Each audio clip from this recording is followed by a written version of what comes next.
Gather round, friends, new and old, and welcome to the POWWOW podcast. We are your hosts, David. And I am Philip. And I just suddenly became very aware of the word hosts. It's a very weird word to say. But anyway, this week is an interesting week. Phil, tell the people why.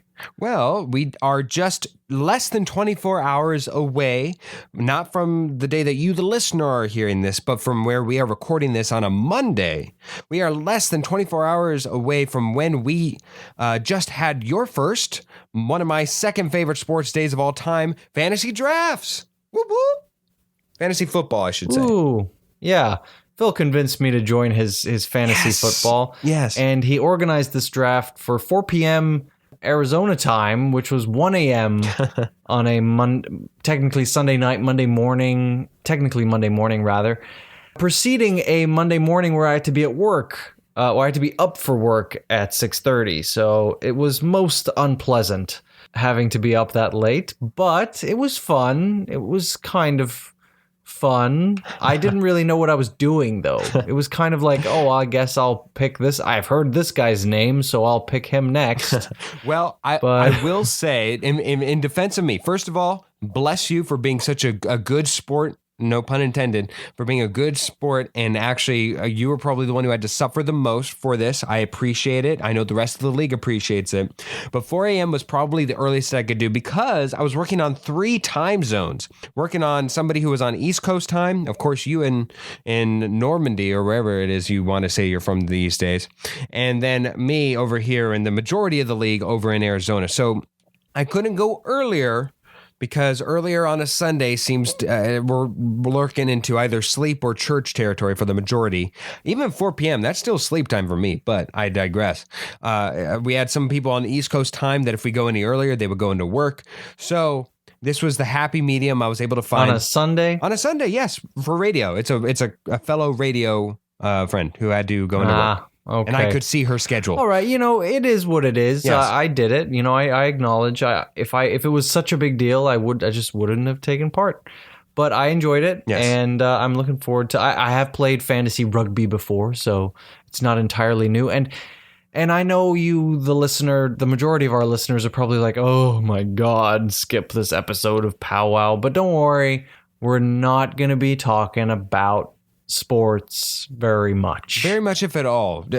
Please don't take this as a warning to go away from the episode. I would argue that this episode's pretty much about everything kind of but sports. I know that we have a little sports peppered in there towards the end, but that's about it. So please make way, you weary traveler, through the rest of this episode and trust us. Put your faith in us that we will not subject you to anything but loads of fun. So please continue to listen on. Let's get to the main topic.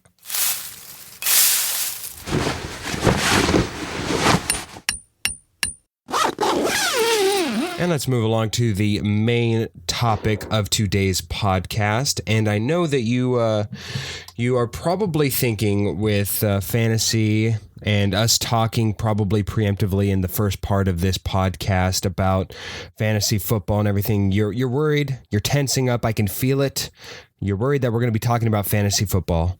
And yes, we did indeed have a fantasy football draft last night, David. Congratulations on popping that cherry of yours. I'm so glad I was there to witness it. Yes. Why you gotta make it? I want to. And but I know you do. But it gave me a wonderful idea for this week's podcast. No, again, you can relax. It is not about fantasy football, but it did give me an idea that we could possibly bring somebody very special and near and dear to my heart and have a fantasy draft of another kind, or actually of 3 kinds if we're going to be specific. But let us introduce our guest. Congratulations, Nick. You are our third guest to not only show up in the game, but also in the main topic. Nick Davies, welcome to the show. Hello. Third time's the charm. Third time is the charm, yes. David, you were saying something? I hate to crush your little thing there, but I think it's 5. 5? So 5th time's the charm. Well, since you already opened up this rabbit hole. There's got to be something special about there was that we did Wednesdays for weddings, do you remember?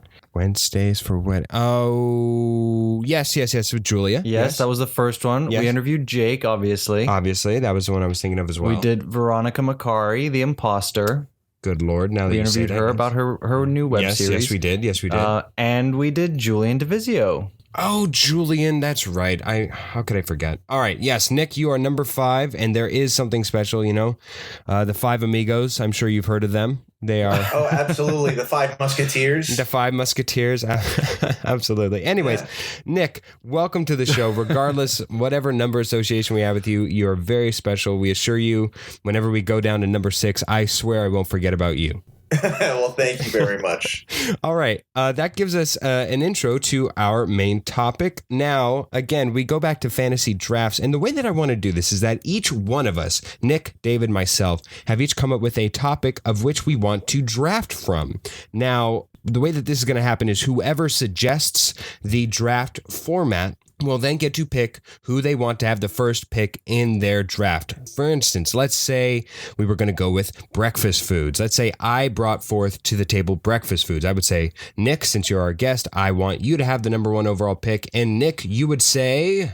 I would say sausages. Sausages, God bless you.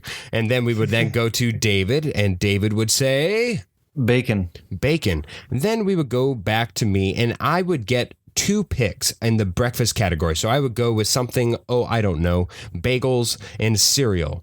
And I would go back to back, and then we would go back to David, and then we would go back to Nick, and then Nick would get his third choice. And by the end of this, we will each have had 3 picks within the breakfast category, and leaving it up to you, yes, you, the listener, to decide who had the best breakfast or whatever category we venture forth into. So, without further ado, Nick, I want you to choose between me or David for whose list you want to draft within first. All right. I am going to go because we are only met today. Philip and I, obviously, Philip, we've known each other for a little while. Mm-hmm. So it's because I've made a new friend in David today. I'm going to go ahead and pick him. All right, David, you get to prepare your list first. So go ahead and tell the people what your list is and who you want to pick first. I decided to go with movies, but not just any movies. I wanted to celebrate the greatest man ever to come out of Hollywood. And when I say Hollywood, I of course mean Austria. It is Arnold Schwarzenegger movies. Arnold. Yeah. Chopper. We're going to draft. Mine turned into Stewie. Mine turned into Stewie there. I don't really know what happened. Yeah, it was like if Stewie had an Arnold impersonation, which is... Get to the chopper. All right. Fantastic. And David, who do you want to have the number 1 overall pick? Very valuable in this particular draft. Absolutely. I'm going to go with you, Phil. Oh, God bless you. Because there is a clear number 1 pick in this draft. There is a clear number 1 overall pick, and I would be remiss if I did not pick it, and I agree with the pick. Number 1 overall pick for me in Arnold Schwarzenegger films, The Terminator. Now, I want it to be clear, whenever I pick The Terminator, I assume I get all of the series, yes? Or do I just get number 1? You see, I hadn't done that. I keep each movie separate because I think that they are quite different. All right, so since you it get is Terminator. Okay, then I will get the original as per David Hoffman's draft rules. Next, we go to Nick. All right. You know what? I'm going to go with twins. Twins. Absolutely. There's something about just Arnold Schwarzenegger and Danny DeVito being twin brothers. That's just absolutely perfect in my mind. So, yes, twins. Twins goes off the board at number 2. David, you get back-to-back picks here. Where are you going to go? Yes. I actually think this is the quintessential, as much as Terminator may be the more famous, I'm going with Predator. Predator is the ultimate Arnold film. And it had the handshake that very nearly shattered the space-time continuum. Yeah. Yes. If you've seen the movie, you know exactly what I'm talking about. So yeah, Predator. And for my second pick, since I get to go twice in a row here, I'm going with Terminator 2, which I actually value higher than the Terminator. I think it just offered a little bit more Arnold. All right. So there you go. All we right. go to Nick for your second selection. These are all great movies. You Twins, guys are of coming course. on with Being the you guys are odd coming in- stepchild out. and you know what? And I'm going to keep with that and pick another one that you're not going to expect, which is Jingle All the Way. Dang you! Dang it! Dang it! And there's one reason why. Why? It's because at the very end, and there's spoilers here. If you don't want to hear it, then turn your volume down. But at the very end, when Arnold's dressed up as his son's favorite superhero, and his son, for whatever reason, already doesn't recognize him. This giant, huge dude. The Batman effect. To make it even better, his son's like, I just wish my dad was here. And then Arnold's, don't worry, I think he's here somewhere. Oh, God, it's perfect. It's so good. Well, fantastic selection, Nick. Obviously, that was in my cache of available titles to choose from. And I will have back-to-back picks here. So where I'm going to go with to close my draft out. Ooh. See, any draft is out of a necessity and a proper evaluation. So with Nick actually to the category of bad Arnold subjects, I will have. Excuse you. How do I put it? The 90s Arnold is that like late 80s, early 90s Arnold? Yeah. I'm gonna need to pull something out of that bin, out of that Walmart bin, and go with Batman and Robin. And I'll tell you why. Oh gosh. I know. But here's the thing. One, the best part of that film absolutely is Arnold, because he's the only one who it feels like knew that it was a bad film, went along with it being a bad film, and absolutely acted his part insane. He hit every pun as if he was reciting Shakespeare. He knew that this film was not going to be of stellar quality, and he went for it. It's a cold day in hell, Batman. I love it. I absolutely love his part in that film. You know what? I will agree with you on that one, actually. Yeah, you're right. Yeah. Thank you. I concur. Thank you. Nipple Batman is the Batman for me. We will go to my last pick here, and I will go with, I want to be a little different, so I'm going to go with True Lies, because I want the sexy dance. Do the sexy dance. And then the recorder breaks. It's phenomenal. True Lies, I think, is actually probably his best acting performance. Oddly enough, his best acting performance probably is within True Lies. All right, Nick, your final selection. All right, I'm lucky enough that none of my three were said. Okay. So I had Twins and Jingle All the Way, and I'm going to keep going with that, as you say, bad Arnold, with my third pick, which is Junior. Oh, you know what? I'm going to be honest. I don't think I even know that. I haven't seen that. So I'm going to sum it up in one sentence. Mm-hmm. Arnold Schwarzenegger pregnant with a baby. No. Oh yeah, I saw it as I was scanning through all of his movies, and I was like, oh no, I did not know that existed. It's just one of those. Yeah. It's one of those things, I'm sure when Arnold Schwarzenegger decided, I want to be an actor, he expected to get the roles of Predator and Terminator, and then someone was brave enough to be like, yo, Arnold, we want to make you pregnant. And I just think that's beautiful. Brave, I can imagine the pitch meeting for that, and it went something like, so we want to do a movie where we're going to take Arnold Schwarzenegger and make him pregnant, and the studio execs went, I don't think that's going to be very good or make much money, but I kind of want to see it. Yeah, who's more crazy, the person who came up with it or the people who agreed to it? Who paid for it? There we go. And thus we find our answer. Yes, the same executives who then later on would go on to greenlight a lot of Adam Sandler's films. And we move along to you, David. Yes, my final pick. I'm glad I get to go last, because it means I get to say some of the ones that I don't know. I came up with 7 because I wasn't sure if you guys were going to pick the same ones, and I might have backup plans. Look, I think Escape Plan's a relatively new one. It's him and Sylvester Stallone. Mm-hmm. Stallone. And honestly, I think that is actually, like, forget old Arnold 80s, like 80s, 90s, where he was sort of seen as this like bad actor. In Escape Plan and some other recent movies like Aftermath, he's actually got some incredible acting moments. Like, he's actually a good actor. Anyway, this is not my pick. I am picking Kindergarten Cop, because you get Arnold as an undercover cop and as a kindergarten teacher, and has that famous line, "We're going to play a game. It's called Who is My Daddy and What Does He Do?" And that's just one of my favorite moments in cinematic history. So there you go, Kindergarten Cop. I think with that movie, they literally said, okay, we're having too much pure comedy here. He needs to be in an action film again, but we can't get rid of that comedy because people have come to expect it. Let's meet in the middle somewhere. Right. And that's what they came up with. Absolutely. Sure. Absolutely. I'm glad we filled this out rather well, and only one sequel, which is actually kind of surprising. And I'd say the number one off the board that we didn't use was probably The Expendables. That's probably I was thinking that, yeah. I mean, those are like just indulgent movies. I was surprised, and the rest aren't. Conan the Barbarian. Conan the Barbarian didn't come up. That's true. True.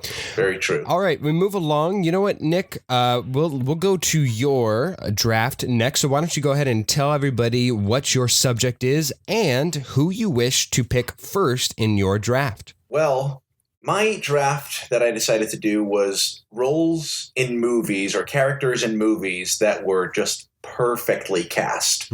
Yes. Just casted so they could not have been cast better if they tried. This is a very good category that you brought to the table, Nick. I was pleasantly surprised when you brought this. I said, you know what? That is a fantastic subject. I'm very excited to get along to it. Who do you wish to go first overall? Who went first last time? I did. All right. You know what? Let's go with David. Okay. Go ahead, David. All right. So I have a question. Are you reserving the right to veto any of these picks if you disagree that they were perfectly cast? No, I will not have the veto. I will speak my mind, but I will let you have your opinion because that's what adults do. All right. My the more you know. Well, it's nice to be among adults. I wouldn't say that. All right, my first pick, I'm going to say Heath Ledger as the Joker in The Dark Knight. I can't think of anything just more... yes, just amazing. I think we'll find a lot. I know I certainly did in the superhero realm. You can certainly pick your fair amount, and Heath Ledger as Joker is an arguable top number one overall pick. Right, and it's a tough thing because there's a lot of actors who've played that same comic book character, So, but he hands down just killed it. Yes, in a way that no one else came close to. Well, Joaquin Phoenix might say, hold my clown makeup, but I would agree with you. I would agree. Some would argue for Joaquin Phoenix. I just to put that out. Many would, but they're wrong. But I think with that, I think that both actors were perfect for the film they were in. If Joaquin Phoenix was in Dark Knight, it wouldn't have been as good. If Heath Ledger was in Joker, if he was obviously still around, it wouldn't have been as good. I think both actors for the respective movies were just absolutely perfect. A poignant point there, Nick. I agree. I too will go. Go ahead, David. Oh, okay. All right. I think that with Joker, as in the movie Joker, it was essentially, hey, Joaquin Phoenix, you're an amazing actor. You've proved that already. You do you, man. You do your thing. We'll just capture it on camera. Whereas Heath Ledger crafted a Joker that worked so perfectly for the movie he was in. You know what I mean? Like it was a little bit, it was more nuanced. All right. And I know you as the listener, you hate that word because what does it even mean? But damn it was nuanced. We can cuss? Okay. We can cuss? Oh, absolutely. Now do try to hold back some just because I do have to edit all this. So if we just go into a fucking tirade and go all the way down this shitty level, then I will have to go beep, beep, beep, beep, beep, beep, beep, beep. So feel free to be open and authentic. Just don't go overtly crazy with it. I too will go down the superhero path that David has laid forth for me with the other one that I thought was a contentious number one overall pick. I'm going to go with Robert Downey Jr. for Tony Stark. For me, that is just, it's perfect casting. Whenever you think of the character, you think they are synonymous with one of each other. I know that the comic books have now been more drawn towards putting it with a more Robert Downey Jr. face, if you will. I think that you can go down. That was my next on the list. Wow. Absolutely, the superhero pick. I think that it was perfectly cast and a good arc and movie set. So we go to you, Nick. So that's a great one as well. That was on my extras list. If one of my other ones was taken, so good. But you know what? I'm going to go, and this actor, I think he was perfect for all of his roles. So just making it into one movie was hard enough. But Robin Williams, yes, as Mrs. Doubtfire. Ooh. There's a lot of grunting going on here. Yeah, but yeah, I can't imagine anybody else playing Mrs. Doubtfire to the level that he did. He was just incredible. No, you're absolutely correct, and we'll probably I know.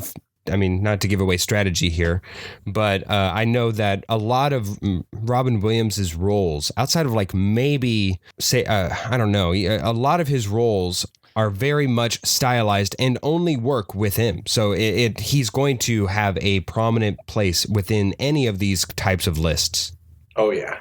Definitely. So your back-to-back pick. So you start out with Robin Williams as Mrs. Doubtfire. So besides the D, who else you going with? So this one is kind of out of left field, but I always say, in my mind, this is the most perfectly cast role of all time. Whoa. Matthew Lillard as Shaggy in the live-action Scooby-Doo movies. Oh. You know what? You know what? That is not a bad pick. Not on my list, but it should have been. This is a good pick. This is a very good pick by you, Nick. It's fantastic. As soon as I saw it, I thought like they somehow made a live action version of the cartoon character they'd already made. He embodied that character just so perfectly. Yes. Amazing. Yeah, I actually met him in passing once. Oh yeah? Yeah, he came to do a talk at AMDA while I was there, and I wasn't privileged to be in the room where he was giving a talk, but I did like sort of walk past him, and I sort of just sort of said hi. Oh, that's awesome. He's so good. He is very good, very talented actor, and you're right, definitely fits the subject of actors who were perfectly cast in their roles, which means that I now get to go to my second pick, being the middle of the picks here. You know what?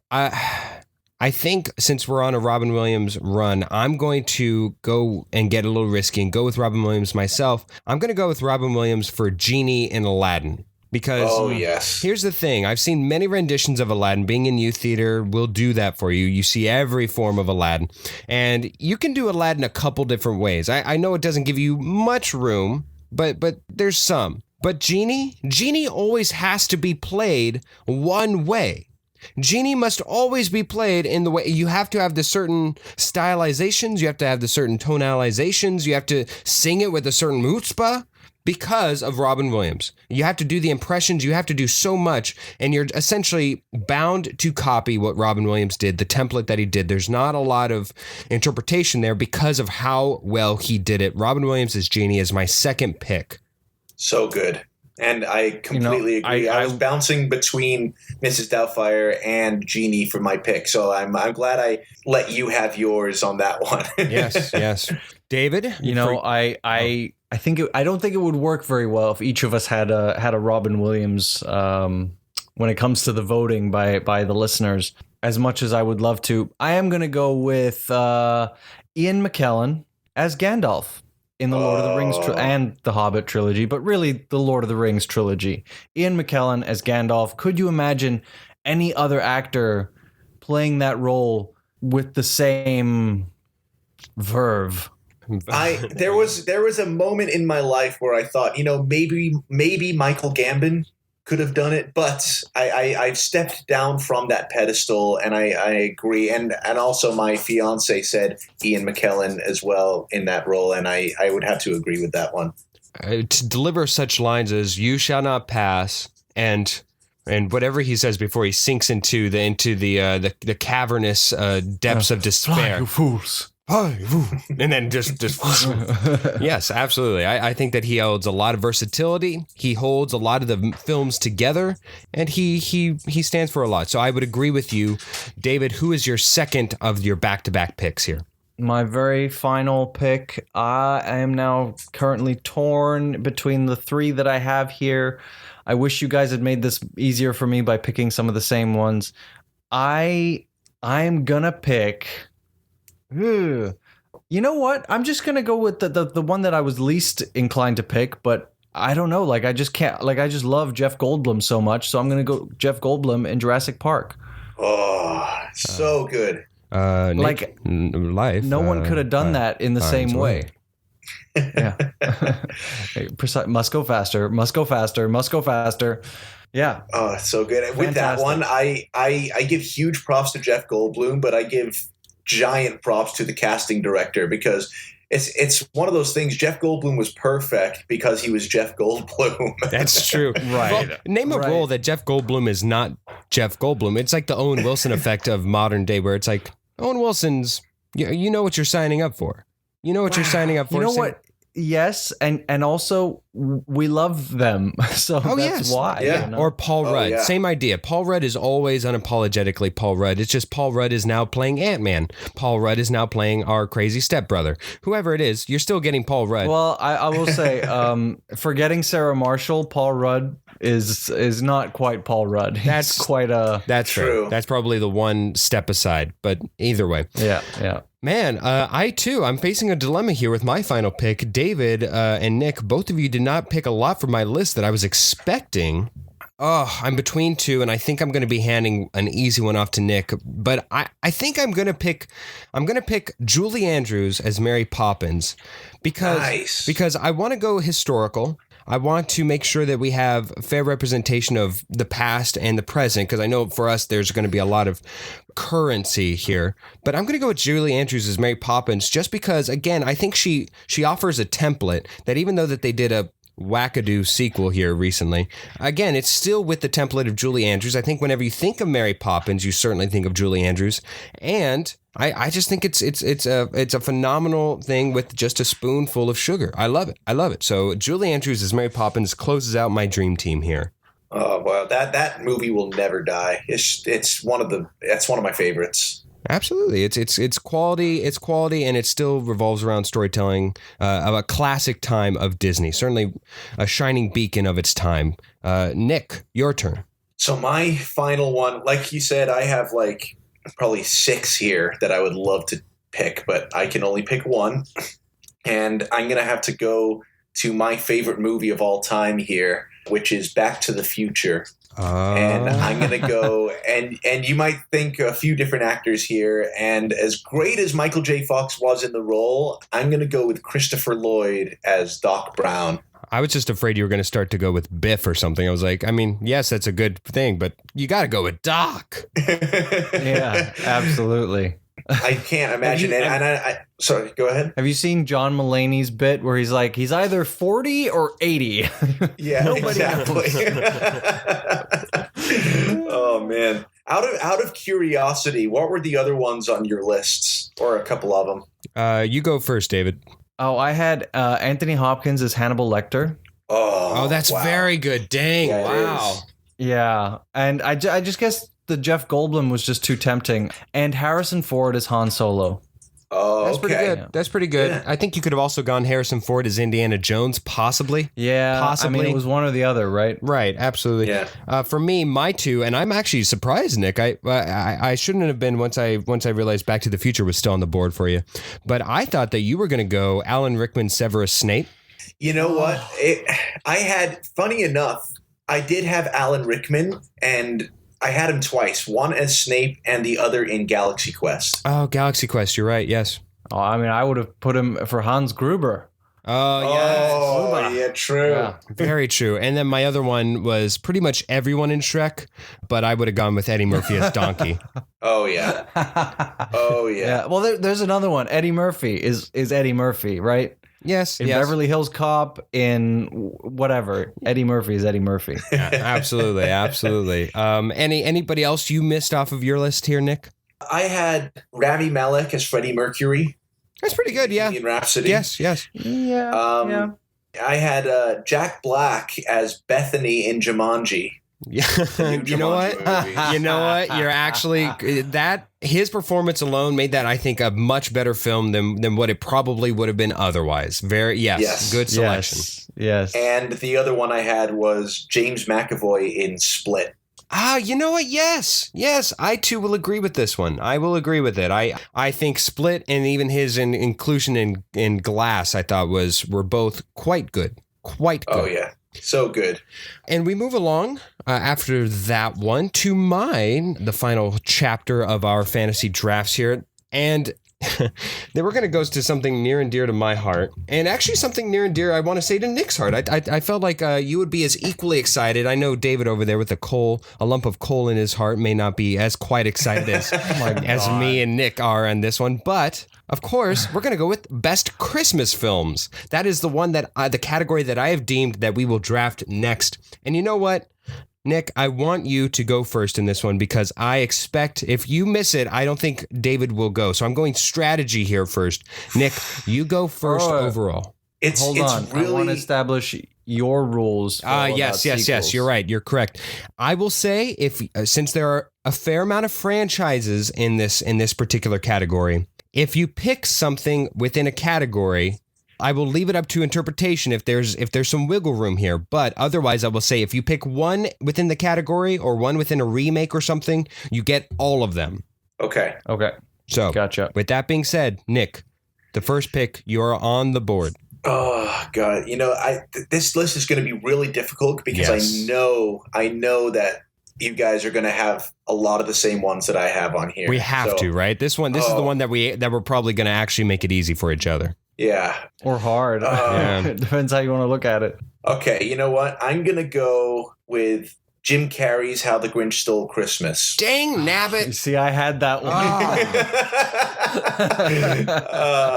So that means that's almost like another role from like the last one we did. You're right. That I can't imagine someone else playing that other than Jim Carrey. You're absolutely right. Yeah, I believe there are famous stories of how much they had to pay him and continue to pay him to put on all those prosthetics and all that makeup. I think it took like at least 4 hours or 3 hours, something like that, for him to get dolled up. But per the game, The Grinch Who Stole Christmas, the cartoon version, is also off the board, even though we are now with Nick taking Jim Carrey's version. So with that, we move along to David. You are next on the board. Where are you going? I'm going to do it. I'm going to take Tom Brady of Christmas films. You better not, you son of Home Alone. I was hoping to get that on the round. God damn it. Home Alone. It's mine. Which one's your favorite? Yeah. 1 or 2? The first one. 3, 4, and 5 don't exist. But the first one? The first one, I would say, but the second one is good. But the first one makes a little bit more sense, and it's a little bit more of a classic. I think one's a respectable choice. I would go with 2 just because I like Tim Curry and Tim Curry's inclusion, and also Rob Schneider. They have no place in that film, but yet there they are. And the first one, I think, again, someone sitting in a boardroom watching Goodfellas and saying, you know what, Joe Pesci is the person we need for this children's Christmas movie. yeah, you're right. You're right. That is a bold choice on their part. It's like the one non-Italian film that Pesci did too, except for like because even my cousin Vinny, but he's still Italian though, isn't he? That's true. That's true. Yeah. I am so glad. While Home Alone is a sneaky pick later on, I think I got the top 2 picks on the board here. So I'm going to go back to back, hitting it out of the park. First one, A Christmas Carol. And that's going to be the George C. Scott version. Now, I realize it was between them or probably the Muppets. Might get me more brownie points whenever we're putting this on social. But I have to go with the classic. I have to go with a foundational piece. For me, every year I make sure that I see A Christmas Carol because I think it just embodies and encompasses all within the history of Christmas. I think it has a tremendous message. And I think it's definitely anybody can enjoy it. I think that there's a lot of ways. Also, a sneaky addition. I think that the FX remake of A Christmas Carol that came out recently, tremendous if you've seen the original and you like the original story. That's where I will go. Definitely. I really, really like that movie as well. It wasn't on my list, strangely enough, because I do love that movie, but I am kind of glad now because I couldn't use it anyway. Yes. Yes, A Christmas Carol is my first of two picks. My second one, maybe controversial, maybe. Nightmare Before Christmas. Boom. Nice. Out of here. Boo. Drop the mic. And I take home the cheddar. Thank you. Boo. Oh, man. So do you disagree with its classification of a Christmas film, David? No, I just think it's crap. You can have it as a Christmas film. It's just a shitty Christmas film. Yeah. Oh, my God. Precisely. You know, with that movie, something about, oh, my God, I can't believe I'm forgetting his name now. Oingo Boingo. Oh, the boogeyman you're talking about? No, I will think of it. But the guy who wrote all the music, Danny Elfman. That's it. Oh, yes. Danny Elfman, something about him coming from a band, a rock band, and creating music for films. That is literally my dream in life. So I have a special place in my heart for him, and I will agree with that one. All right. So I got my top two picks at the third overall slot. I love it. We go back to David. Where are you going with your second pick here, David? I mean, my first two picks were Home Alone and Home Alone 2, and this is my third, so I'm also happy. Die Hard. There we go. See, That was on my list. yeah, it's right there. So we all can agree betwixt us. It is a Christmas film, at least the first one. Yes. The first and the second one, actually, are both Christmas time films, but the first one especially. Third one's a bit of a reach, right? That's the LA one with Samuel L. Jackson. Yeah, but I don't really... Does that even take place at Christmas? I don't know. It does, I believe, but it's during the entire day. The first two kind of follow the same sort of vibe, and then beyond that, it just sort of gets a little ridiculous. But yeah, Die Hard, most especially the first one, obviously, with... we were talking about Alan Rickman as Hans Gruber. Yep.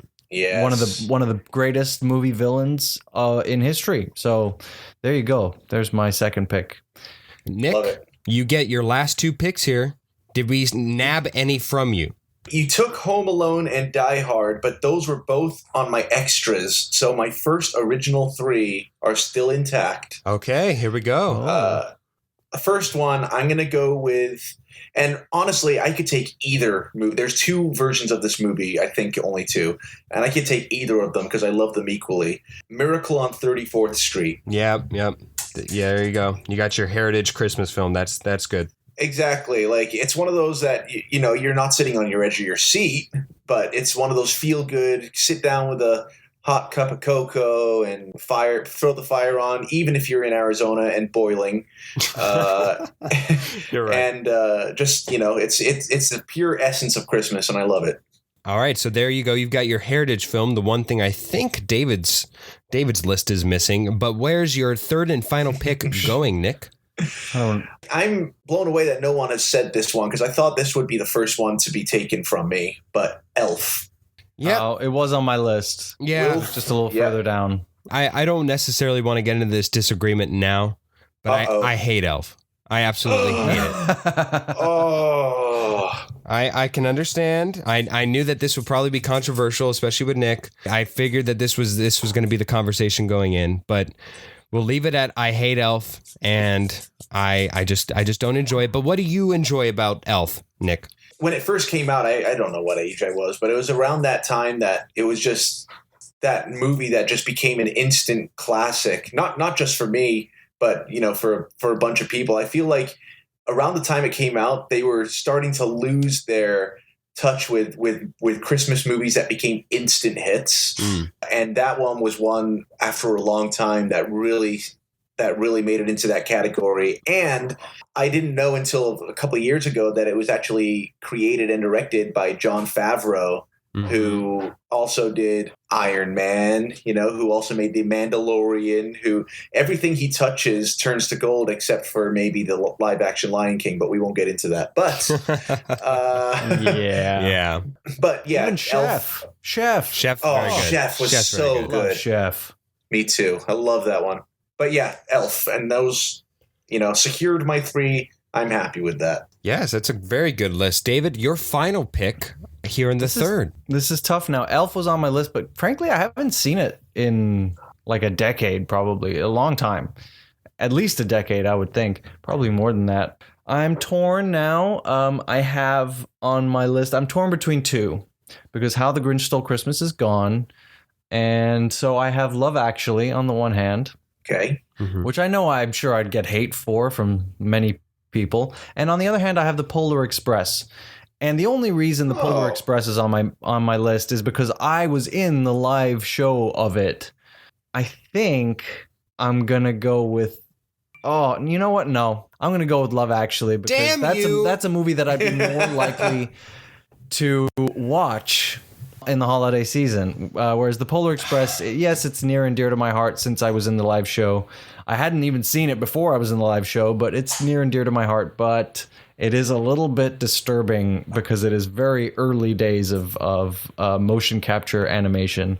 So yeah, there you go. You're correct. Now, Polar Express wasn't on my list, but God damn it, if Love Actually wasn't. And I was hoping that I felt like that would perfectly round out my team here. So damn you, David. I completely agree with your selection. So much so it irks me. Well, I'm left with my last choice. Of course, The Grinch Who Stole Christmas, the animated version was on my list, but Nick took earlier with the first overall pick. So I'm unable to take that. But luckily, my last selection is indeed still here. And it's going to be something a little heartwarming. If you've seen it, you enjoy it. And I think it's nice and short and embodies what Christmas is all about. It's Christmas Charlie Brown. I think that there's nothing more wholesome about seeing a bunch of the Peanuts characters, and including Snoopy, just... The what, sorry? The Peanuts characters. Oh, Peanuts. Sorry. Oh, Jesus Christ. All right, thank you guys for listening. Thank you for listening to our Carol of the Balls, and we are. we can beep this whole part out. Right? Absolutely. We won't, but we could. But yes, it's Christmas Charlie Brown. All those characters going around the Christmas tree. I think it's incredibly wholesome. It's short, so it's not too terribly long, so you don't get lost in the length of seeing actual trial and tribulation. I think it's just nice and good. And you, David, for taking Love Actually. That's how I feel about it. If you want to ask my honest opinion. Ooh. Oh no, David, are you okay? I think something's nibbling me. Nibbling? Ooh, ow! Oh. Oh, is it getting a little harder? It's biting me. Oh no! It's getting much more vigorous here. Yes, indeed. It is that time for our mini seg of the week. David, which segment would it be this week? It is Bite Me. Ooh. God, I love it. Yeah. Phil, I'm going to invite you to go first. Bless you. I was going to, after our main topic here, I was going to expand upon my thoughts of Elf as a Bite Me, but you know what? I feel like we'll probably get into that the closer we get to the holiday season. I'm sure that there will be much more time for that, so enjoy that tease for episodes to come. But my Bite Me this week, cats simply are not better than dogs. I don't care. And you know why I know this? This all can boil down to one very simplified reason for me, and it is as follows. The best cats in the world are worldwidely known as behaving as dogs. Whenever you go to somebody else's house and they say, oh, I've got the best cat in the world, when you ask them why, and it's like, well, they kind of act like a dog because they can do this, or they'll let you rub their, whatever it is. They act like a dog. Therefore, just get a dog. Even the worst dogs in the world are either trained to be that way, I feel, or they are trainable to be better. Dogs are better than cats. Bite me. You know, it's funny that you say that because I was actually thinking of saying the exact same thing, or pretty much the exact same thing. The best cat you could possibly have, it doesn't matter how good that cat is, it's never as good as a dog. Agreed. I think that people who choose cats don't want to be loved or something, because dogs love you. Yeah, you know what? Bite me. It's not even my bite me, but bite me. Bite me as well. Dogs will love you, whereas cats will tolerate love you when it's convenient for them. Yeah, Yes. or even just tolerate you. Dogs are just the purest souls. Anyway, well, mine is something slightly different. It's totally different. If you are parallel parking your car and you find a space at the very end of a street, you are a complete piece of shit if you don't park all the way up to the edge of where the red area starts. And this is in America, obviously, there's the red zone where you can't park. You got to park all the way up to that red zone. The edge of your car should be at the edge of that red zone. If you don't do that, you are wasting space and making life more difficult for everyone else. You know what I mean? Are you following me here, Oh, Phil? I absolutely agree with you here. This is just a matter of drives geometry. me nuts. Yes. And then even if you're leaving not enough space for a car to actually park in front of you on the other side, it doesn't matter. Then that's everyone else's fault. But you at least can pull all the way up to the edge of the legal parking zone, so you leave enough space for as many other cars to fit in as possible, especially in a city like LA. And by all means, DM me if you want to fight about this, because I am up for it. I've got my dukes up. Okay?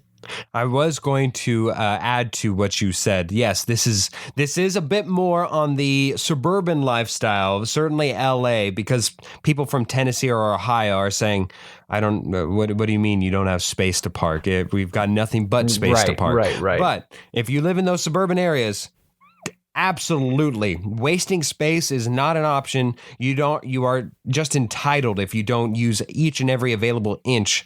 Just be aware of your surroundings. Or if you aren't, Bite me.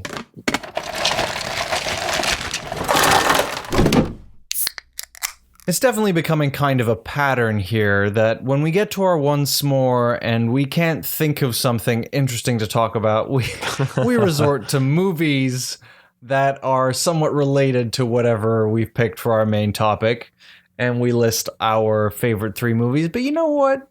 I like it. I kind of like it. I think it works. Who doesn't at least understand or sympathize with whatever movie it is, whatever movie genre we pick? It's not like we're picking the exact same one and being like, all right, the next top 3, if we were to go off of the next top 3 Christmas films of all time. We're not being boring. We're thinking outside of the box. We're going to new genres. So just join us and enjoy the ride.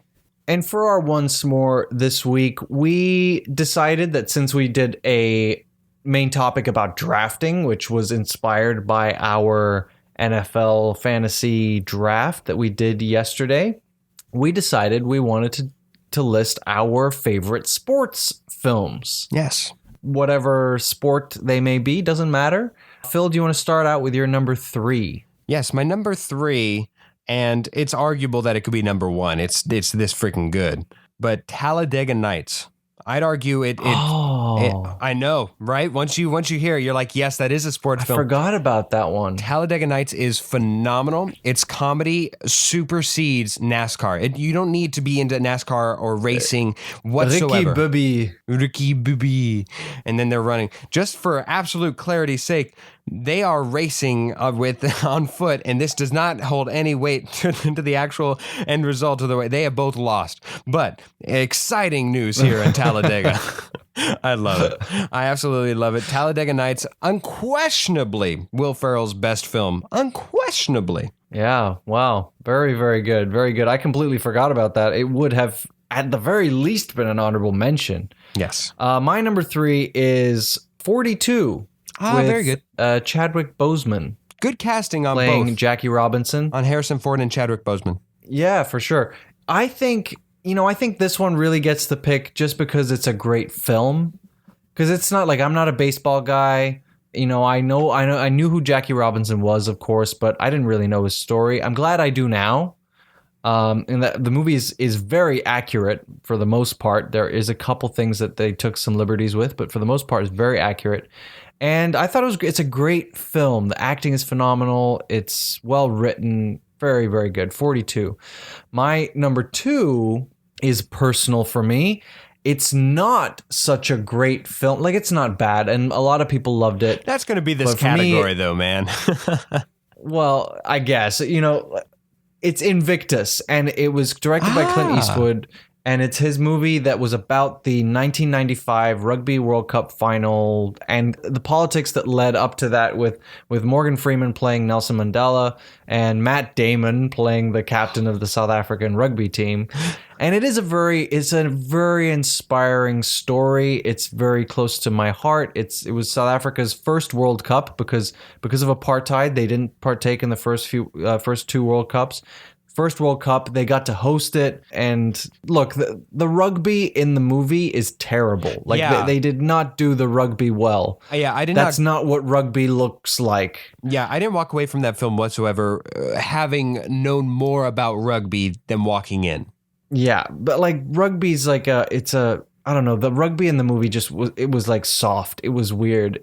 Anyway, but the movie itself and like the story itself, I really enjoyed, and obviously it's very personal for me, that being my team and whatnot. So yeah, Invictus. My number 2. Your number 2. Yes, my number 2 is much in line with what you said. It's my personal one. It's not a good film, I don't believe. I haven't seen it in a little bit, but it's always like one of my top favorite sports films to at least think about. And I almost don't want to go back and watch it to ruin it for me. But Radio. It's a film called Radio, starring Cuba Gooding Jr. and Ed Harris. It tells the story of a developmentally challenged young man in Cuba Gooding Jr. who is taken under the head coach's wing in a small southern town, about a football town, and Ed Harris is the coach of that team, and I absolutely love it. It pulls all the foundational heart tones. It's incredibly predictable, sappy, yada yada yada. I loved it, and I still to this day love it. An honorable mention. Let's get that out of the way here. Remember the Titans. Probably, whenever you think of stereotypical sports film, has Denzel Washington in his absolute prime, pulling off one of the best things. You've got the camaraderie of everything, makes you want to run through a brick wall by the end of the film. Very good, holds all the emotional tenors. What about you, David? What's your honorable mention? I got a few honorable mentions. Sorry, I didn't play by the rules here. I never do. List them off a couple quickly. Coach Carter, love Samuel L. Jackson in that movie. White Men Can't Jump. That's a pretty good movie too. The Blind Side. Yes.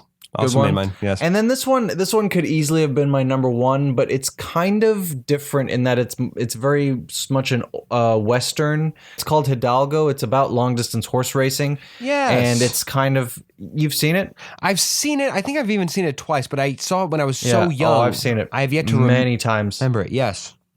Yeah, this cowboy from the West, right, is played by Viggo Mortensen, and he's like his horse and him have won every long distance horse race in the Americas, right?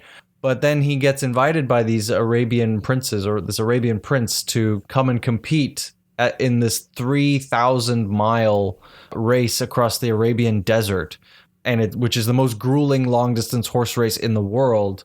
And so he travels with his horse across the ocean to compete in this race against these Arabian stallions. And it's a fantastic movie, but it didn't really feel like a sports movie. So my number 1 is The Longest Yard. I absolutely love which one? The Adams. I haven't seen the original. I've only seen the Adam Sandler one, but I do love it. It's a sentimental It's got Chris favorite. Rock. Yes. But it's just enjoyable. I enjoy it every time I see it. It's so funny, and it's like, I don't know, it's just got so much character. It's one of the few Adam Sandler movies that I actually think is actually really good.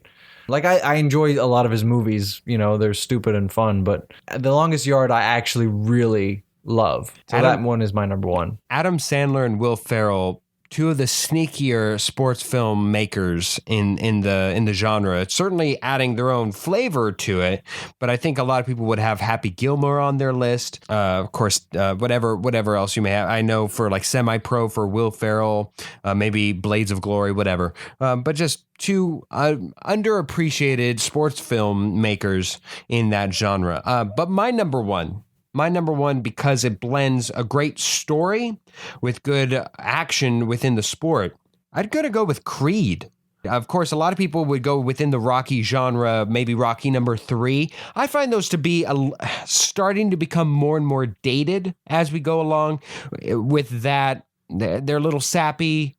They're certainly good. Especially Rocky, probably the first one is probably the best one, even though you can kind of, like, it has a lot of movie moments where you can just say, oh yeah, this is where he does the da-da-da-da-da-da. It's very written, and a lot of the ones afterwards fill that void. Creed kind of reworks that. It's a great story. I think it's revamped rather well, tells a new story, and I think Michael B. Jordan and Sylvester Stallone puts in a fantastic performance. I'd argue one of his best performances, if not the best performance of his career, also earning an Oscar nomination for that role. I loved it. I loved it all around. I'd say that it's my number one.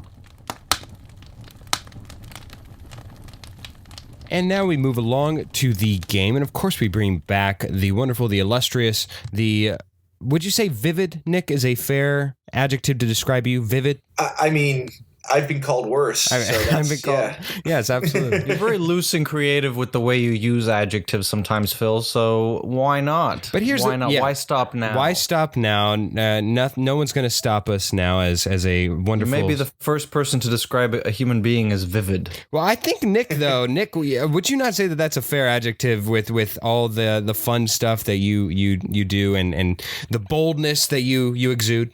I will. Yeah. I mean, if I say yes, I'm egotistical, and if I say no, then I'm lacking self-confidence. So I'm kind of in a corner, but I'm going to say yes for simplicity. Sure is probably the somewhere in the middle. Right? Somewhere in the middle. All right. Nick Davies joins us for the game, the second part of his obligations here to the show, and we appreciate your time and everything else here.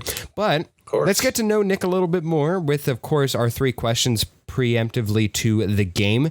David gets 2, I get 1, since I know Nick a little bit more. So, David, go with the first of your 2 questions. All right, my first question is, Nick, what is the worst experience you've ever had in air travel, if any? Worst experience in air travel. Okay. So, we were on a flight, I think, to England, which is anywhere from 7 to 9 hours long, depending on, if you're direct or if you've got a headwind. Exactly, yeah. So it was the beginning portion of the flight, and anyone who knows me knows that I'm pretty creative in the culinary world. Like I try anything. I'm really open to trying anything food-wise. Even airline food. And they were offering dinner again around the beginning portion of the flight. And one thing that they had, I forget if it was a appetizer or a dessert, but it was pea jelly, PEA, pea jelly. Oh God. And it sounds disgusting, which is why I ordered it. You were immediately drawn like a moth to the flame. Yes. Exactly. It was either pea jelly or cheesecake. And I love cheesecake, but I know what cheesecake is. I can have cheesecake anywhere. So you know what? Let's be adventurous. Let's have some pea jelly. I really wish you'd stop saying pea jelly. So with this food that will not be named, I got it and I had it, and it was the most disgusting food I've ever had in my entire life. I mean, the question is begged here. Did it at least taste like peas, PEA? Or was it like grape anything, where it's like there's a grape flavor and then there's what grapes actually taste like? It tasted like what a landfill smells like. That makes sense. Yeah, and something else about me is I have a pretty big fear of using the bathroom for not a number one on a plane. Understandably. You know what I mean? Understandably. Yeah. But this was this was basically X-Lax on a paper plate.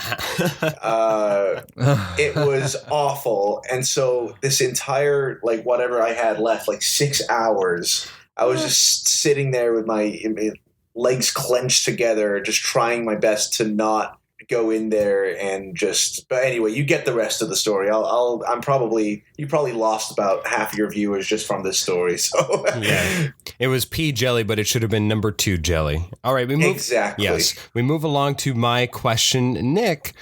Going along with the adjective vivid, what is your proudest wacky wardrobe attire? And how often do you wear it? Because anytime I find you on social media, you're always going around showing these wonderfully adventurous pieces of bold linens. And I was curious, is there one that you're particularly proud of that maybe you bust out for special occasions or just because it's a Friday? I don't know. Oh, man. To narrow it down to one is so difficult. Can I give you top 3? Is that against the rules? Go ahead, my friend. Go ahead. Okay. First one. I have a blazer that is kind of checker prints, like light blue and dark blue checkered prints all over. But on every other checker, there are red cloth tassels hanging off. It really looks like something that would have been around in the Sgt. Pepper era. And as soon as I saw it, I loved it and I got it. And I try to wear it as often as I can because it's one of my favorites. So that's one. Number 2, I have a full suit that honestly after COVID probably doesn't fit me anymore. But I have a full suit that is a nice 3-piece suit version of the Iron Man suit. No. Yeah, it's so cool. And yeah, it's so I'll send you a picture of it. It's really, really cool. And I used to work on DCL, Disney Cruise Lines, and I would always bring it on and just wear it around for Marvel Day at Sea that they have on there. Right. And it's so cool. And if it doesn't fit me anymore, then I'm either going to buy a new one or lose weight or both. But it's so cool. So that's number 2. And then number 3. Just buy 5 of them, like in a range of sizes, so you always have one that fits. Exactly. Yeah, I mean, Tony Stark didn't just have one suit, did he? He had many. No, he had an entire repertoire. Right, and you can nickname them the Mark 1, the Mark 2, the Mark 3. The Mark Absolutely. XL. Exactly. And then my third one, I rarely ever wear this. I don't know why. I really should. But it's basically a hat that is shaped like a flamingo. Well, of course. So, is it from the carcass of a flamingo, or is it? No flamingos were harmed in the making of this hat. It was the flamingo's body was the actual hat part, and then its neck actually sticks up at the front of the hat to reveal the face at the very top, and then the legs hang down past your shoulders. So it's really a sight to behold, and those are my top 3 wacky wardrobe attires that I own. I love it. And after these descriptions, David, will you acknowledge that vivid was perhaps somewhat appropriate? Sure. Yes. Why not? There's probably some other adjectives rolling around his brain to describe me, but. Well, I don't know. Phil just has a way with making up words. All right, Nick, I'm glad you said that you were an adventurous eater. I'm curious, what's your favorite thing to cook? My favorite thing to cook. Wow. Well, he did say eater, not chef. Nick, do you cook? I do cook. I'm fairly new at it, and my fiance is much better at it than I am. But there are a few things that I love cooking. Oh God, to choose between 2 though. You know what I'm going to go with? I'm going to go with ratatouille. Oh. Now, Ratatouille is just... Were you interested in Ratatouille? Had you ever partaken before Pixar's film? Oh, absolutely not. Okay. No, I had never completely inspired. Yeah, completely inspired. Okay. Exactly. I had no clue what it was, and the only reason I decided it was actually I think it was the first thing I ever made.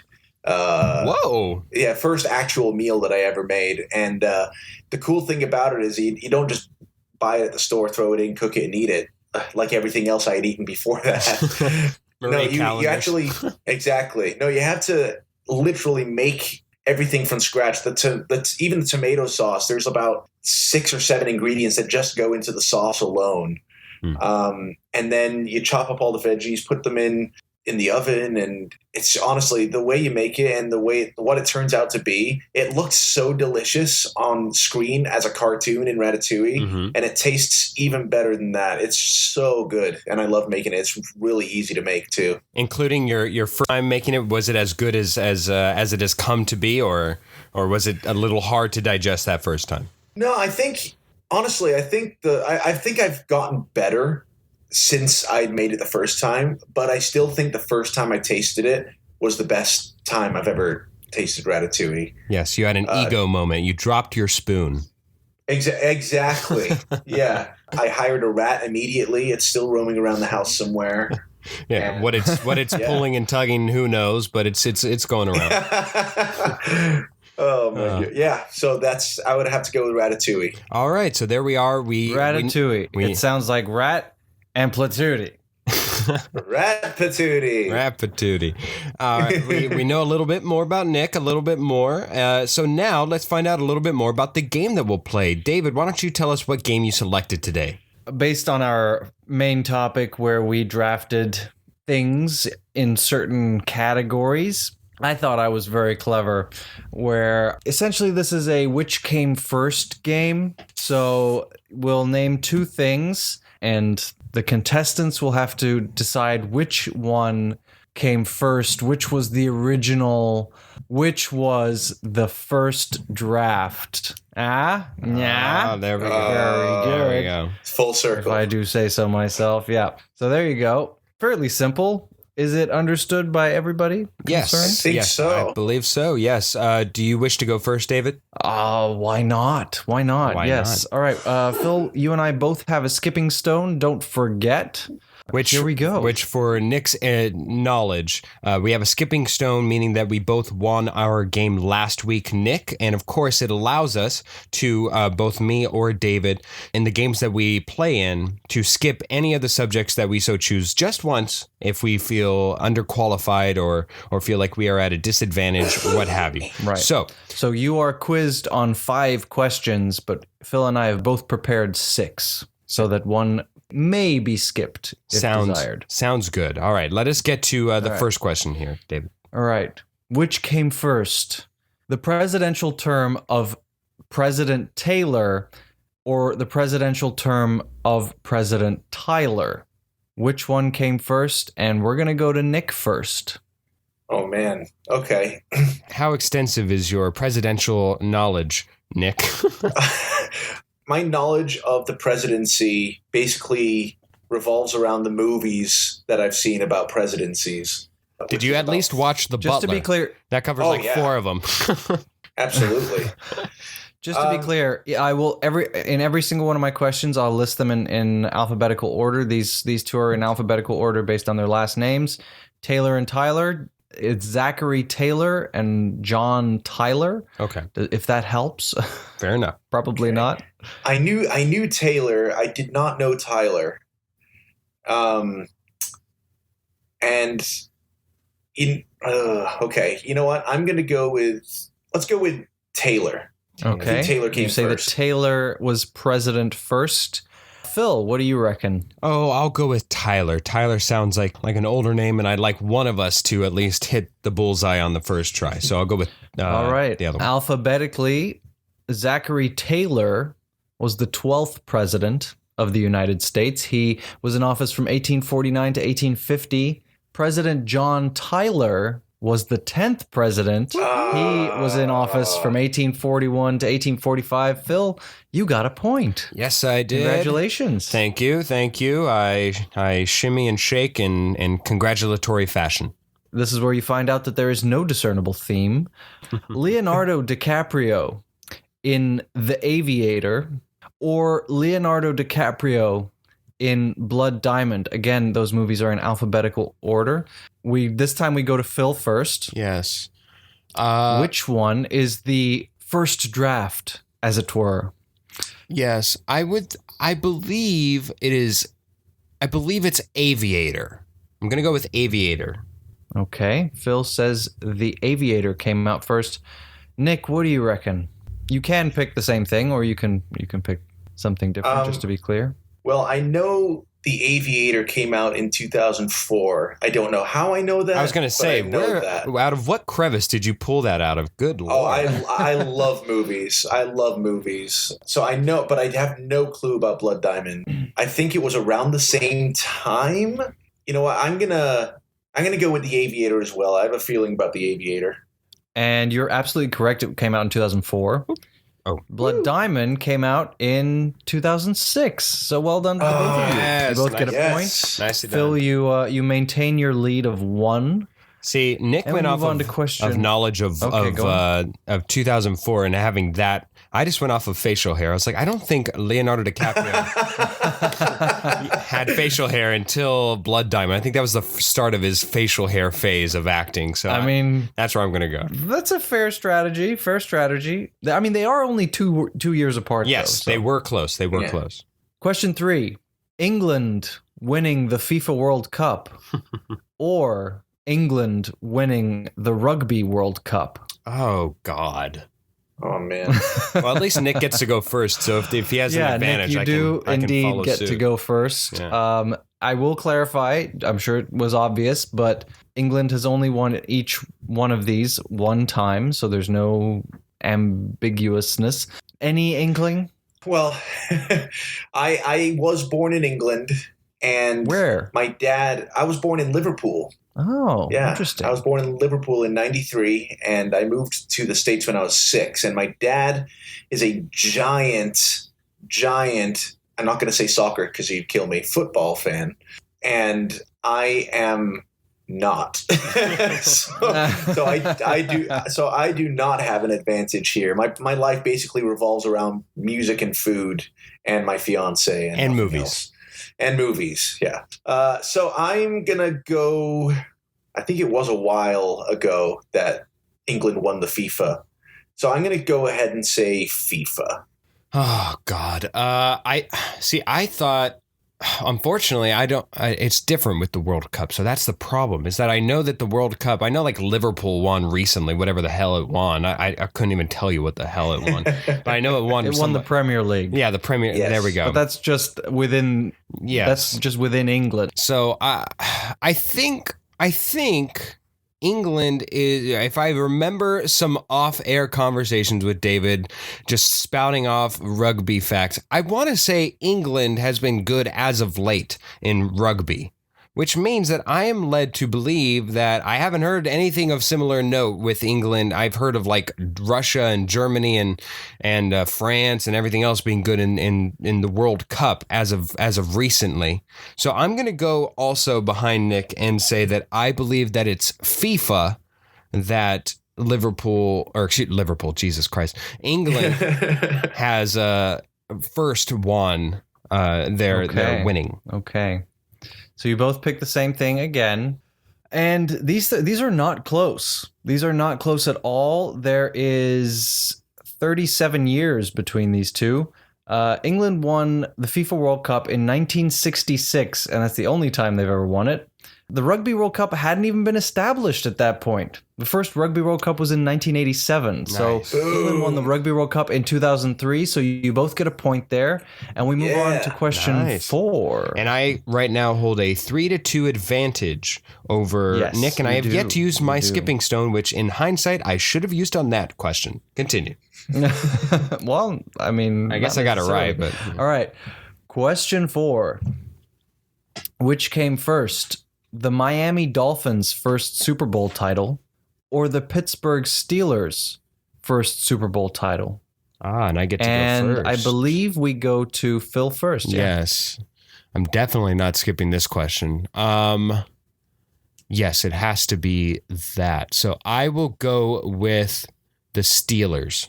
Like I said, I know nothing about sports, but if this was Who Wants to Be a Millionaire, Philip seemed like he knew what he was talking about there. I'm gonna go behind him. I'm gonna say Steelers as well. I hate to say it, but you should have gone against Philip because you're both wrong.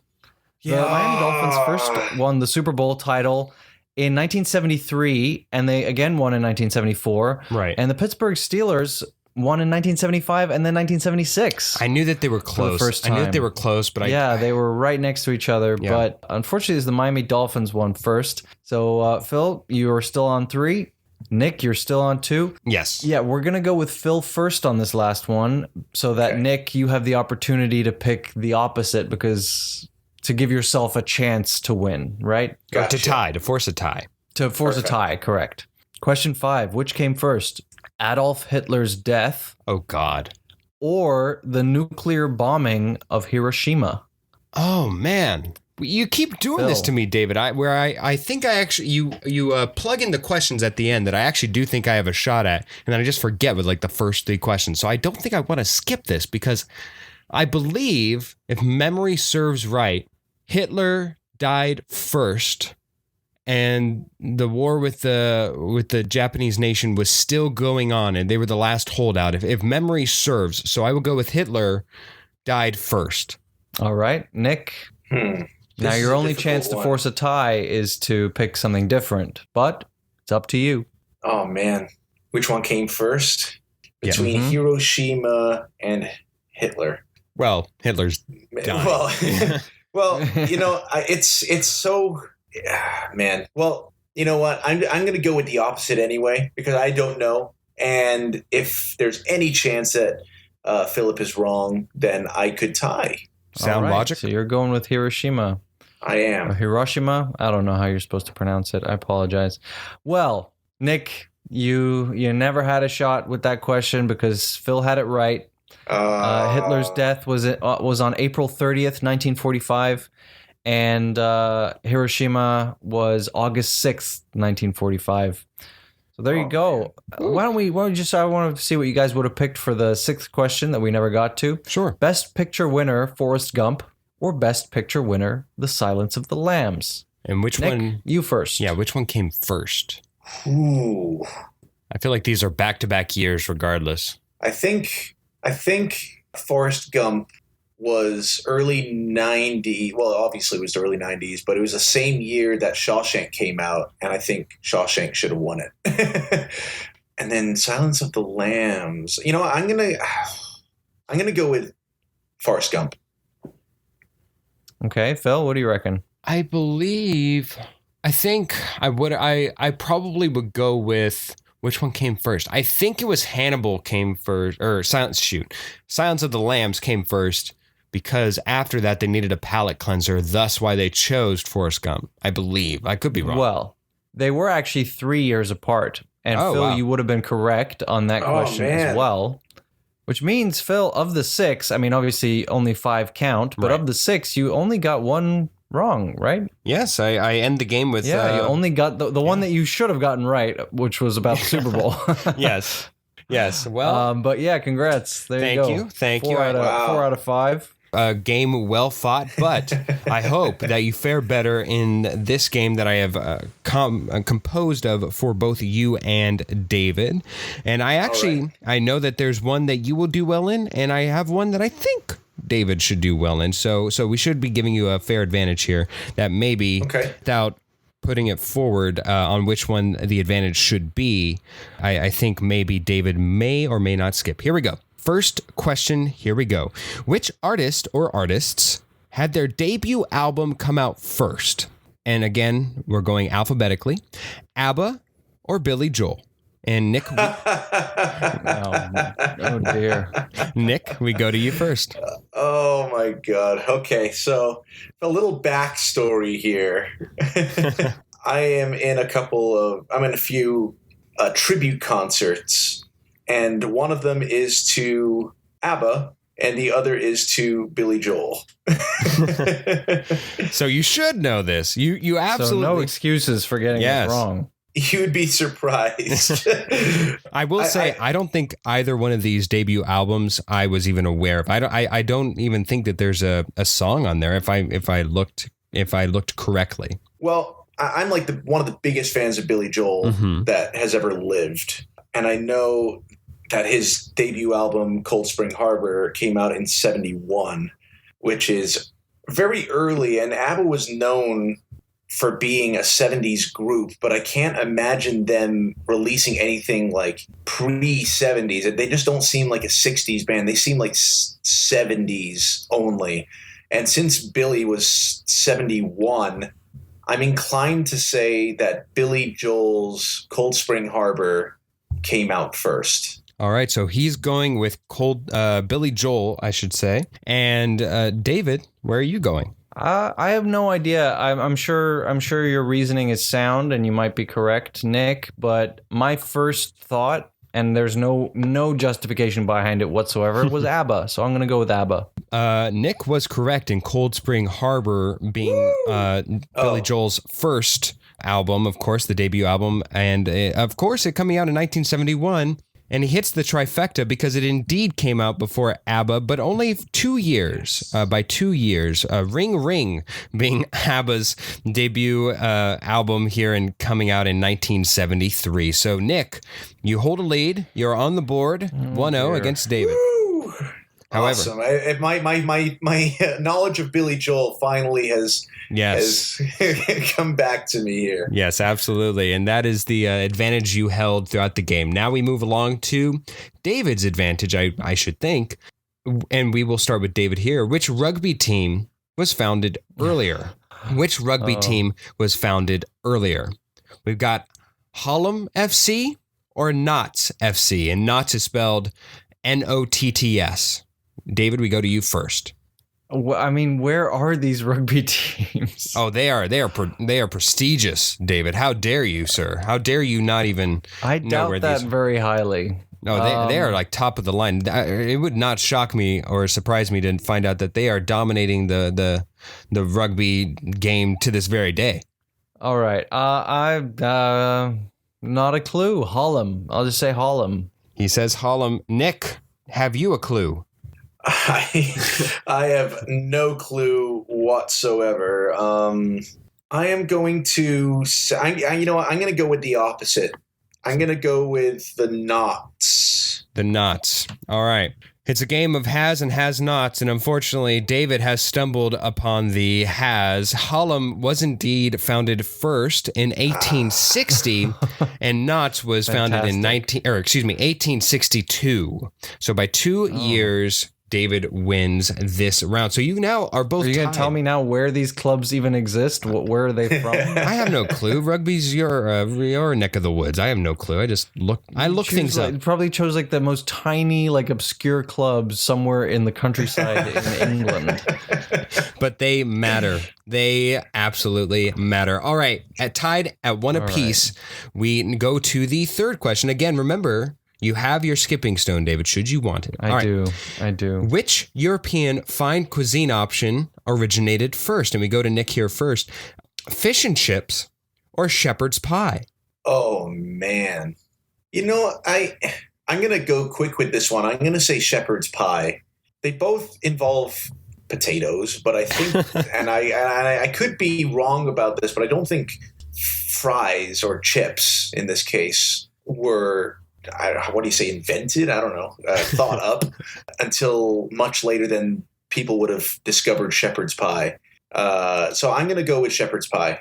David? I am going to go with the same thing. However, I will say my reasoning is slightly different. I just feel as though, how do I put this? I just feel as though fishing and then breading the fish feels like a slightly more recent thing, whereas some ground up meat into a baking tray and then putting some potatoes and I feel like that's probably been around a little longer, but I could be wrong. But I'm going to go with shepherd's pie as well. Yes. Yeah. You both were incorrect in that they are actually very close to each other, with the years being 1863 and 1854 between the two of them. Wow. But you're both correct in that it is indeed shepherd's pie coming out, narrowly edging out fish and chips, with shepherd's pie also being synonymous in its time of origin as cottage pie, which just sounds like a euphemism for a goat herder's daughter or something. I don't know. Well, shepherd's pie and cottage pie, though similar, are different, and they are both really delicious. Both really delicious, according to Nick, who is, as we've established earlier, an adventurous eater. All right, next one. With both of you tied now at 2 apiece, which American fine dining establishment was founded first? Burger King or McDonald's? And we go to you first, David. Established first. Now I know I knew the history of McDonald's pretty well, but I'm gonna go with McDonald's. McDonald's was established first. All right, McDonald's, he says somewhat confidently. Nick, do you have a selection? I think so. Because again, with my movie, have you seen The Founder? Yes. It's such a Tremendous movie. film.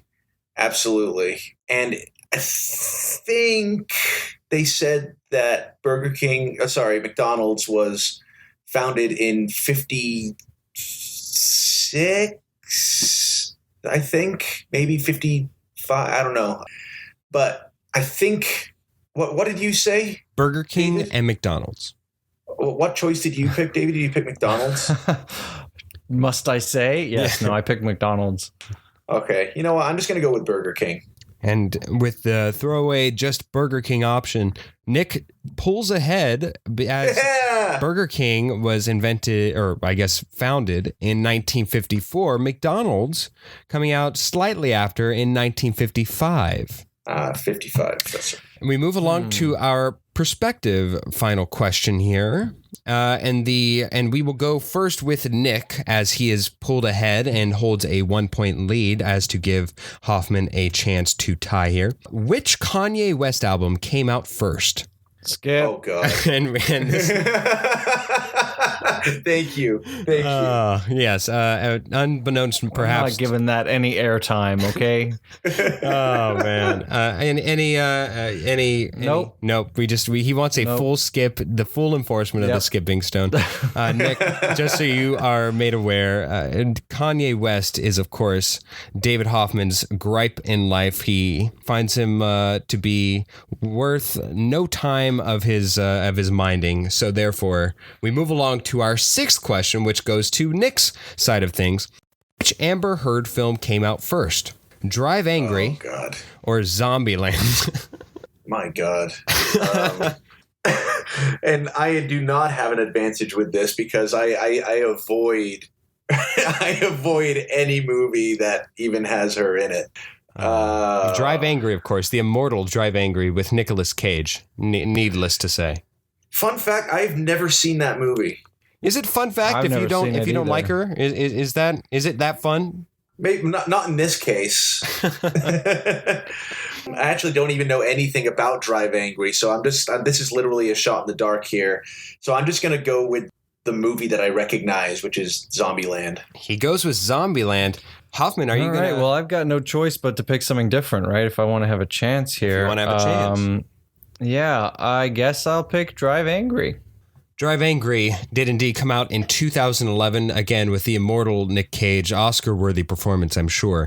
However, Zombieland came out in 2009. It did indeed, which means, Nick, with a score of 4 to 2, I should say, you do pull ahead and you drift forth into the sunset with a victory.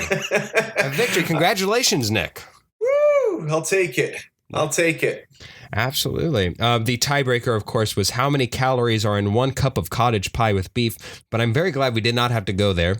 Too many. Too many. And there we are. So, Nick, thank you so much for coming on the show. Is there anything that you'd like to, in your final moments here, that you would like to promote? Anything you'd like to usher the people to? Very kind of you offering that. Thank you very much. I am doing a bunch of concerts around, but I'm all over the place. So I would say just go on Facebook for that. But I have released recently a couple of songs that are on Spotify and YouTube. And for anyone who is a fan of the Muppets out there, I did a cover of Rainbow Connection during this whole lockdown thing. And it took a lot of work, but I'm really happy with the way it came out. So if you want to take a listen to that, go ahead, go on anything that streams music, iTunes, Apple Music, Spotify, YouTube, and just search Nick Davies Rainbow Connection, and you'll find it there. And I hope you like it as much as I enjoy putting it together. You know, if I may, Nick, David, I have to forward you this video that Nick did. Again, I hope it's during quarantine, and otherwise my timing's off. But he did this absolutely phenomenal video, I want to say, about Centerfold. He did a cover of Centerfold, and it was I must have watched that at least 5 times, Nick. You outdid yourself during that time. I will now make sure to put it on my checklist to go out and check Rainbow Connection. But David, I post this interview, I will send you this video of Centerfold. It was quite good, Nick. You have outdone yourself, at least in that regard, and I don't think I ever told you just how much I enjoyed it, but I wanted you to know that I indeed did. Well, thank you so much, man. I really, really enjoyed. I was very bored. I really enjoyed putting that together. Yes. It looked like a time waster, but damn if I didn't enjoy every second of it. It was you utilized a lot of household objects to make the entire sound. I loved it. So anyways, thank you, Nick. Well, I look forward to it. Yes, you should. Nick, thank you so much for joining us. And with that, let's go to the scores. And with that game, I move my record up to a 10-15 overall record, and David goes to 11-14. I'm catching up, David. Catching up. That Slaps, the weekly penance where we each go deep into our cinematic minds and we find out which thing slaps that week, whether it be David's weekly rendition of what I feel the most slappage about, or if it's my trying to stay on theme. You'll find out what slaps here, now, in your pants. Da-da-da-da. You didn't like that? You didn't enjoy that? I loved it. I thought it was fantastic. I guess I'll go first. I actually had something written down and I've suddenly changed my mind. I haven't done a movie in a while. And I did watch a new movie this week. Neither one of us haven't. No, you did. You did Okay. The Suicide Squad a couple weeks ago. Not last week, but the week before. I watched Jungle Cruise this week. Whoa. And you know what? Whoa. I thought it was great. I thought it was dandy. You thought it slapped? Yeah, why not? Did you not like it? I haven't seen it. Not by choice, just out of I haven't had a chance Look, to. it's a Disney film. It's not winning. Well, I mean, it might win one of like the obscure production design Oscars or something, or special effects or something maybe like costumes or something. Yeah. Yeah. But it's not going to win any like Oscar acting performances. But I thought it was well written, well performed by the cast. I thought the cast was really good. The story was interesting. It obviously, I mean, it could be accused of being kind of cookie cutter from Pirates of the Caribbean / The Mummy. In fact, people have already made that claim. But you know what? I mean, those are both great franchises, and it does a very good job. And I mean, I had a couple issues with it, but you know what? It's a refreshing, fun movie. It feels unique, which is not something we get from Disney very often these days. No. So yeah, Jungle Cruise, that slaps. That slaps, of course, is going to try and stay on theme, of course, with our fantasy drafts being this show. I went to Mariah Carey, and the song is Fantasy. It slaps. That's really all I need to say. Whenever you listen to it, I think of. It's funny how much that song in particular has permeated films, because now with Free Guy, I believe is the new Ryan Reynolds film, it's very prominent within that film. But even before that, I always associated it with Rush Hour, the first one, a favorite of ours. Both of ours. And yeah, the little girl sings it right before she gets kidnapped. Fantasy by Mariah Carey.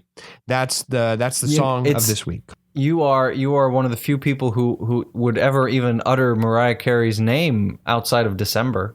Of course, she is the queen of December. Each and every year, she makes like millions because of the one song. But Phil, it's August.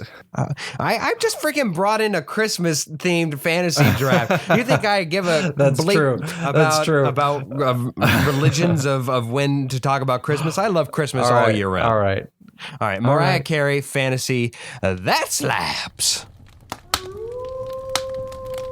All right, from the bottom of our drafty campsite, we would like to thank you guys for tuning in, and we have a few other thank yous to throw out. I would like to thank Cass and Crossland and Jake Corlang for their wonderful work in the music that you hear every week on this show. Thank you to Tara Amstutz for her wonderful graphical design work, for all the artistry that you find on the podcast and anywhere else we can promote it. Thank you, Tara. Of course, we also have to thank Josh Hantz for his wonderful musical and instrumental interludes that we find in between them. They are fun, nifty, and crafty. I love them. Thank you so much, Josh. Spread the word, tell your friends, share whatever you can. We are on Spotify, Apple Podcasts, Google Podcasts, and iHeartRadio, but no Pandora because screw you, Pandora. Follow us on Instagram. We're at POWWOW_podcast. And tune in next week. It's just a sweet, sweet little baby bear.